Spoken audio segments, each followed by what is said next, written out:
Hello, my name is Alex Rodriguez Tanaka. Right now I am here in the Mission District of San Francisco, where I was born and raised. Today I want to talk to you about my experiences with accessing mental health care. Hopefully the Mooney bus is coming soon, so that we can head over to BART, then walk over to the clinic. Mental health care is something I thought could help, but I struggled for a long time to get it.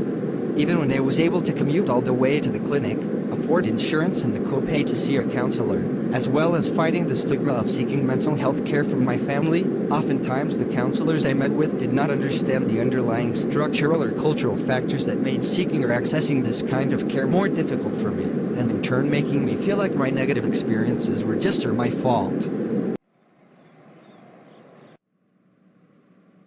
This is where I meet with my therapist who has helped me a lot. She practices cultural humility in her therapy, and always makes an effort to be understanding to my life experiences. She is informed about how social determinants, such as racism, homophobia and sexism, impact both people's mental and physical health.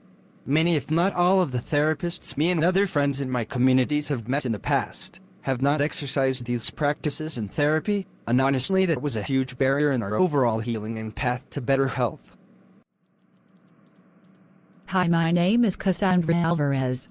I am Alex's therapist. I've had many different mental health interactions before finding Dr. Cassandra Alvarez as my therapist.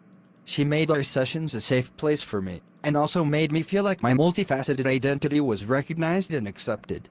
Be right back to talk about some potential actions public health can take.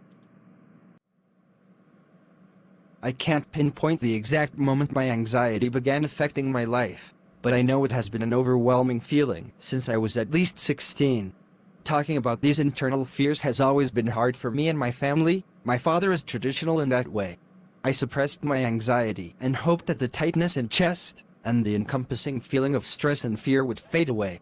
I never want anyone to feel alone like I used to feel. When I first went to a counselor to talk, I felt that they weren't asking any questions that applied to my experience. Their lack of understanding of what it is like to be a person of color, queer, and of hard-working immigrant parents made opening up to them even harder. I felt like I was just another box to check off, another prescription to write.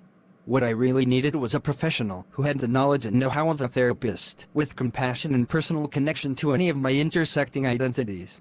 Without those interpersonal connections, or at least radical understanding of someone like me, I didn't think I would be able to find a therapist I could truly trust. I got enough pushback and blame from my family's expectations of me. I didn't need that in a counselor too.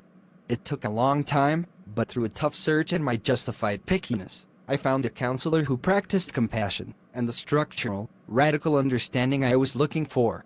Having a counselor of color that was reflective and representational of me and my community helped me to be able to be my authentic self, and just overall made me feel like my experience was valid.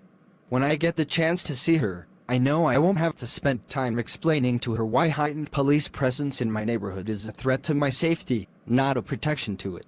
This allows us to go further than I was getting with other therapists, and we were actually able to invent ideas and plans for when an unwarranted police interaction may occur.